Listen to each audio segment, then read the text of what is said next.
ఎప్పుడైనా రామారావు గారిని డైరెక్ట్ చేయలేకపోయాననే లోటు బాలకృష్ణ గారిని చేసినప్పుడు fulfil చేసుకోగలిగారా?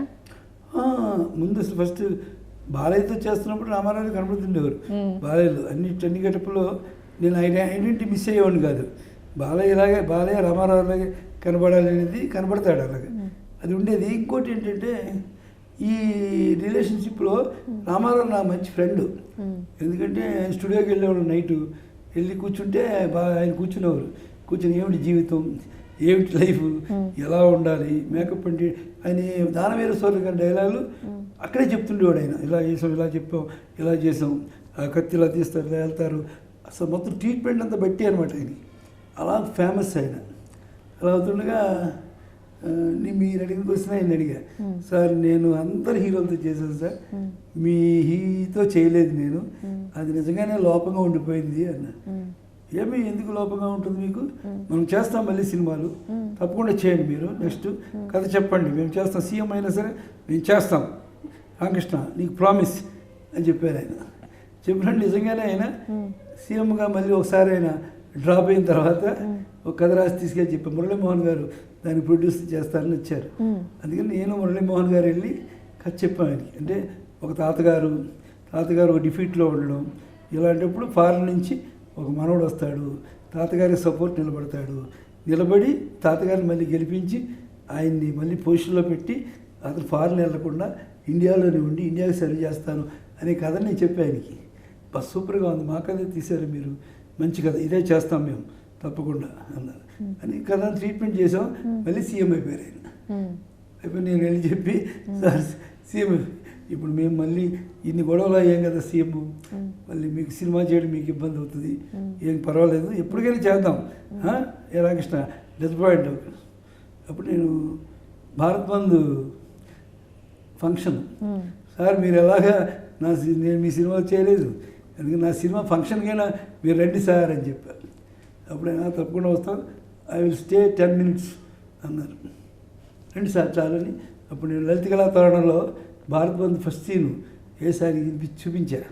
Very good sir, good Ramakrishna, ఇది సినిమా అంటే ఇన్స్పిరేషన్, ఇది కరెక్ట్ పాలిటిక్స్కి. ఎస్, ఫస్ట్ సీన్కే ఇన్స్పైర్ అయ్యాడు. వచ్చిన వెంటనే అందరికీ షీల్డ్ ఇవ్వడానికి వచ్చాడు. షీల్డ్ ముందు ఇవ్వాలి, 10 నిమిషాలు వెళ్ళిపోతారు కదా, అందుకని ఒక షీల్డ్ నాకు ఇవ్వదులేండి సార్, ఆర్టిస్టులకి ఇవ్వండి నన్ను ఇప్పించా. ముందు సుమన్కి ఇప్పించా, అలాగే పిలిపించిన వెంటనే వెళ్ళిపోతున్నారు. లేదండి అందరూ మీరు ఉంటే బాగుంటుందని అనుకుంటారు, డిసప్పాయింట్ అయిపోతారు అన్నయ్య గారు, అవునా ఉంటామని 2 hours ఉన్నాడు ఆయన. ఉండి అందరికీ షీల్డ్ ఇచ్చి మళ్ళీ హక్ చేసుకున్నాడు ఆయన. సో రామారావు గారితో నేను చేయలేదనే లోపం మాత్రం లేదు నాకు. ఎందుకంటే ఆయన సినిమాలు ఎన్నో చూసాం ఒకటి, బాలయ్య పక్కనే ఉండేవాడు కదా, ఉంటే బాలయ్య గట్ట మొన్న బాలయ్య ముహూర్తం ఆయన బయోపిక్ వెళ్ళినప్పుడు పిలిచాడు, వెళ్ళాను. అయితే రామారావు గెటప్తో ఉన్నాడు ఆయన.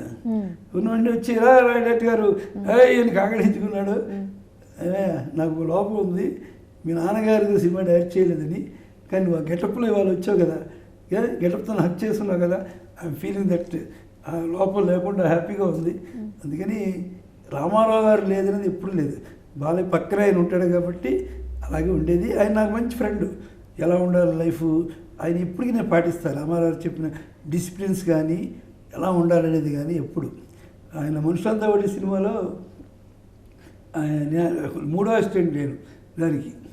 ఆయన ఒక సీన్ ఉంటుంది, ఆ సీన్కి ఆయన ఒక కళ్ళజోడు కావాలి. నైట్ అంతా బెంగళూరు అంతా తిరిగి అయినా రామారావురే ఆ కళ్ళజోడు కొనుక్కు పెట్టుకున్నాడు ఆయన.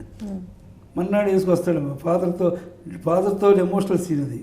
అయితే సీన్ వచ్చింది, చూసిన వెంటనే కళ్ళజోడు పెట్టేసుకున్నాడు ఆయన. గురువుగారికి ఏంటంటే బా దుర్గానాథరావు ఈయన కళ్ళజోడు పెట్టేశాడు, ఈయన ఎక్స్ప్రెషన్ తెలియట్లేదు, ఎలాగా మీరు చెప్పండి వెళ్ళి కళ్ళజోడు వద్దని.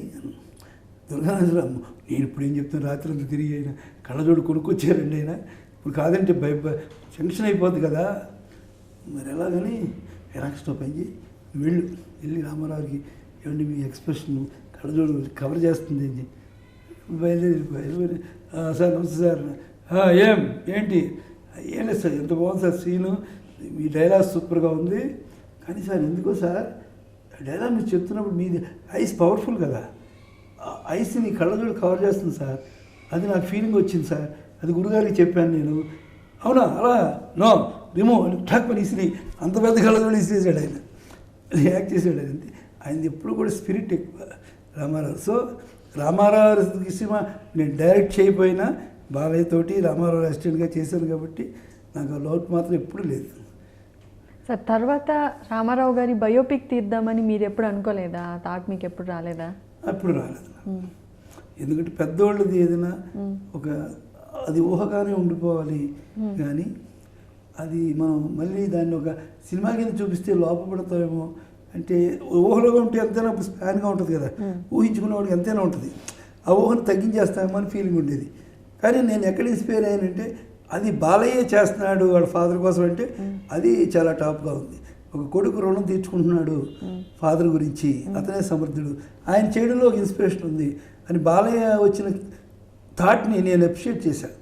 నిజంగా బాలయ్య రామారావు కొడుకుగా పుట్టినందుకు ఆయన బయటికి తీసి చేస్తున్నాడంటే నిజంగా అతను రుణం తీర్చుకుంటున్నాడు అనే ఫీలింగ్ వచ్చింది.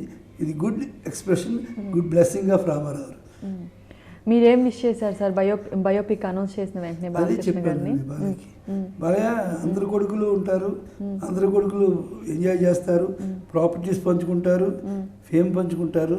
కానీ నిజంగా రామారావు రుణం తీసుకున్న ఈరోజు ఆయన బయటకు తీసి సూపర్ చరిత్రలో నిలిపోయి నువ్వే తీయగలవు. అది అందుకని కొడుకుగా నువ్వు యు ఆర్ విన్ అని విష్ చేశారు. భారత్ బంద్ గురించి చెప్తే ఆ రోజుల్లోనే పాలిటిక్స్ బేస్డ్ మీద వచ్చిన ఫస్ట్ మూవీ అదే సార్. దాని తర్వాత వచ్చిన ఆ మూవీ ఇన్స్పిరేషన్గా తీసుకొని వచ్చినవే. సో మీరు అప్పుడు పాలిటిక్స్లో రామారావు గారు ఉన్నారు కాబట్టి ఆయన ఇన్స్పిరేషన్గా తీసుకొని ఏమైనా స్టోరీ రాశారా? ఎప్పుడు ఏదైనా సినిమా ఎప్పుడు కూడా ఒకళ్ళ ఇన్స్పిరేషన్ తోటి ఒకళ్ళ క్యారెక్టర్ తోటి ఉండకూడదు మనకి. అది స్పాన్గా ఉండాలి.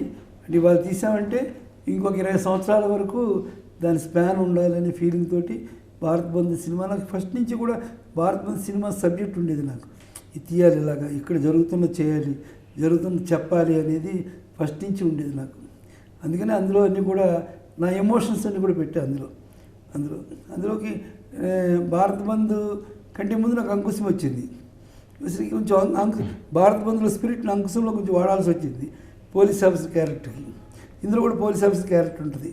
అందుకనే భారత్ బంద్లో 2 క్యారెక్టర్లు చేశాను నేను, నక్సలైటు పోలీస్ ఆఫీసర్ కింద 2 చేసిన క్యారెక్టర్స్. సో అది ఎప్పటికీ నిలబడుతుంది, ఎప్పటికీ చెప్పుకుంటానని ఆ రోజే ఉండేది నాకు. అలా ఉండాలని అనిపించేది నాకు. నేను ఎప్పుడు కూడా కాన్షియస్ అవ్వలేదు సినిమా కథ అనుకుంటే తీసేయడమే, ఒక భారత్ బంద్కి కాన్షియస్ అయ్యాలి. ఎందుకంటే గాంధీ సినిమా లెవెల్లో తీయాలి, గాంధీ సినిమాలా చెప్పుకోవాలి అనే ఫీలింగ్ నాకు. అందుకనే అలాంటి ఇన్స్పిరేషన్ తోటి తీశాను. అది గాంధీ పిక్చర్ ఇన్స్పిరేషన్ కూడా తీసుకున్నాను చాలా చోట్ల, చాలా సీన్లలో కూడా అలాగే తీయాలి, అలా ఉండాలి అనేది. అందుకని అందరూ కూడా ఈ రోజుకి చెప్పుకుంటున్నారు.